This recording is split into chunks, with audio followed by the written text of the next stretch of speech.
Assalamualaikum warahmatullahi wabarakatuh. Pada kesempatan kali ini, kami dari kelompok 8 akan mempresentasikan materi mengenai mekanika fluida untuk memenuhi tugas mata kuliah fisika dasar. Pertama-tama, saya akan perkenalkan anggota kelompok 8, yaitu Edgar Joseph Maximilian Marpaung, Evita Nurrahmawati, Gadis Sofyan Humaira, Ibrahim Rafi Rohadian, dan saya sendiri Gracia Deliana Baban. Di sini saya akan menjelaskan materi mekanika dan gerakan yang terjadi dalam fluida. Mekanika adalah cabang ilmu yang menelaah hal yang berada dalam keadaan cair atau liquid dan gas. Fluida statis adalah fluida dalam keadaan diam atau tidak bergerak. Jika diamati zat cair disebut hidrostatis. Lalu tekanan. Tekanan didefinisikan sebagai gaya normal atau tegak lurus yang bekerja pada suatu bidang dibagi dengan luas bidang tersebut. Rumus tekanan yaitu P sama dengan F per A. Sekarang saya akan menjelaskan tentang tekanan hidrostatis. Gaya gravitasi menyebabkan zat cair dalam suatu wadah selalu tertarik ke bawah. Tekanan zat cair yang hanya disebabkan oleh beratnya sendiri disebut tekanan hidrostatis. Rumus dari tekanan hidrostatis adalah P sama dengan rho dikali G kali H.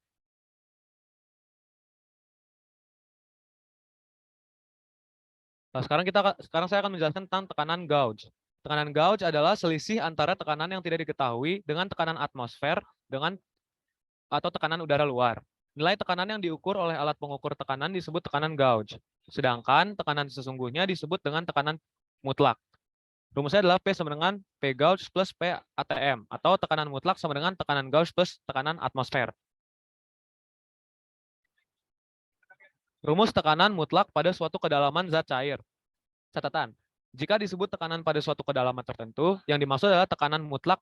Jika tidak diketahui dalam soal, gunakan tekanan udara luar, yaitu PO sama dengan 1 atm sama dengan 76 cmHg sama dengan 1,01 dikali 10 pangkat 5 PA. Rumusnya adalah P sama dengan P0 ditambah rho GH.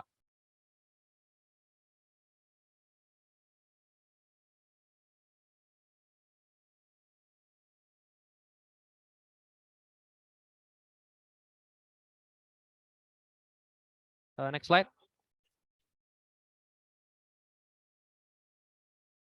Hukum pokok hidrostatika. Hukum pokok hidrostatika berbunyi, semua titik yang terletak pada bidang datar yang sama di dalam zat cair yang sejenis memiliki tekanan atau mutlak yang sama. Jadi, walaupun bentuk penampang tabung berbeda, besarnya tekanan total di titik A, B, C, dan D adalah sama. Selanjutnya adalah hukum Pascal. Ketika kita memeras ujung kantong plastik berisi air yang memiliki banyak lubang, air akan memancar dari setiap lubang dengan sama kuatnya. Hasil percobaan itu termasuk hukum Pascal, yang berbunyi tekanan yang diberikan pada zat cair dalam ruang tertutup diteruskan sama besar ke segala arah. Sebuah terapan sederhana dari prinsip hukum Pascal adalah dongkrak hidrolik. Lalu ada hukum Archimedes. Jika suatu benda dicelupkan seluruhnya dalam zat cair, maka volume benda tersebut akan menggantikan volume zat cair. Hukum Archimedes berbunyi, gaya apung yang bekerja pada suatu benda yang dicelupkan sebagian atau seluruhnya ke dalam suatu fluida sama dengan berat fluida yang dipindahkan oleh benda tersebut.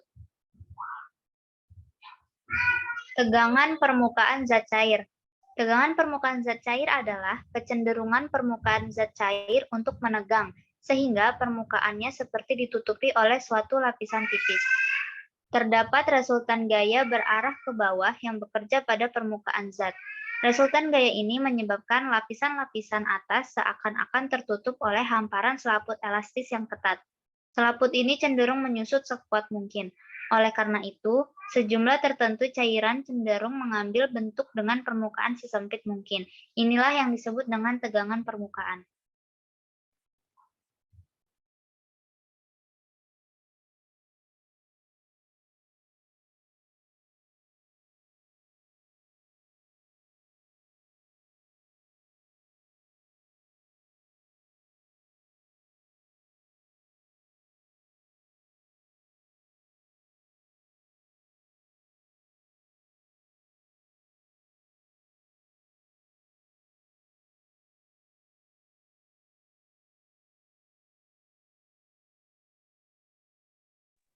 Viskositas fluida.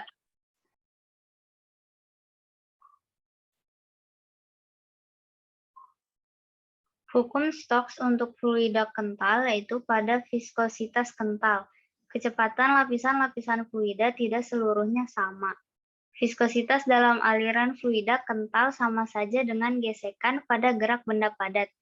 Saat benda bergerak dengan kelajuan tertentu dalam fluida kental, gerak benda tersebut akan dihambat oleh gaya gesekan fluida pada benda tersebut.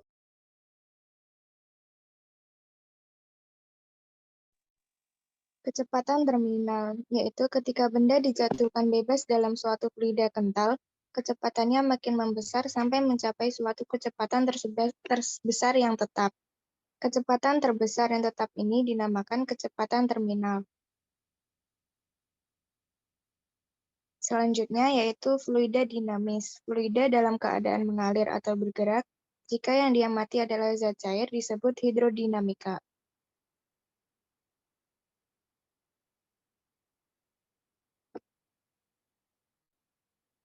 Ciri-ciri umum fluida dinamis yaitu yang pertama, aliran fluida dapat merupakan aliran tunak atau steady atau tidak tunak atau non-steady.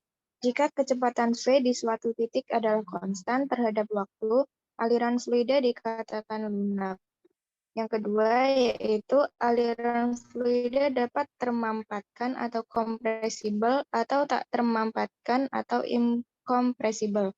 Jika fluida yang mengalir tidak mengalami perubahan volume atau massa jenis ketika ditekan, aliran fluida dikatakan tak termampatkan. Ciri selanjutnya Yang ketiga ada yaitu aliran fluida yang dapat dibedakan menjadi dua, yaitu aliran kental atau viscous dan tidak kental atau non-viscous. Kekentalan aliran fluida mirip dengan gesekan permukaan pada gerak benda padat.